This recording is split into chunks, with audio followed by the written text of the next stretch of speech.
আগৰ খণ্ডত আমি দেখিবলৈ পাইছিলোঁ যে মিকুৰ দৰৱ আৰু প্ৰেছক্ৰিপশ্যনখিনি ইতিমধ্যে ৰিয়াই নোহোৱা কৰি থৈছিলে আৰু তাৰ তাত থৈছিলে দেউতাকৰ প্ৰেছক্ৰিপশ্যন আৰু দৰৱ যোনখিনি ডাক্তৰে আহি দেউতাকৰ প্ৰেছক্ৰিপশ্যন আৰু ঔষধে চাবলৈ পাইছে আৰু আজিৰ খণ্ডত আমি দেখিবলৈ পাম অৰ্থাৎ প্ৰমত আমি দেখিবলৈ পাইছোঁ যে অভিয়ে মাকৰ আগত কৈ আছিলে তাই অৰ্থাৎ ৰিয়াৰ কথা কৈ আছিলে তাইৰ মুখা চিধা আঙুলিৰে খুলিব নোৱাৰি বেকা ৰাস্তাই ল'ব লাগিব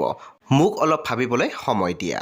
তাৰ পিছতে প্ৰমত আমি দেখিবলৈ পাইছোঁ দেৱযানীয়ে অভিৰ আগত কৈ আছিলে আমি যদি কেনিবাকে তেখেতৰ মুখৰ পৰা মানে ডক্টৰজনে যি সঁচা কথা কৈ দিয়ে তেন্তে আমি ৰিয়াক দোষী সাব্যস্ত কৰিবলৈ সহজ হৈ পৰিব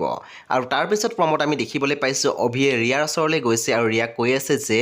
ডিলেটেড ফাইল ৰিকভাৰী কৰিব পৰা আজিকালি ছিষ্টেম আছে অলপ পিছতে দোকানৰ পৰা মোবাইলটো লৈ আহিম তাৰ পিছত তোমাৰ কি অৱস্থা হ'ব ভাবা সেই বন্ধু বান্ধৱীসকল আজিৰ এপিছডটো খুবেই ইণ্টাৰেষ্টিং হ'বলৈ গৈ আছে চ' আপোনালোকে চাবলৈ নাপাহৰিব আপোনালোকে চাব ৰং টিভিত আজি নিশা 7:30 বজাত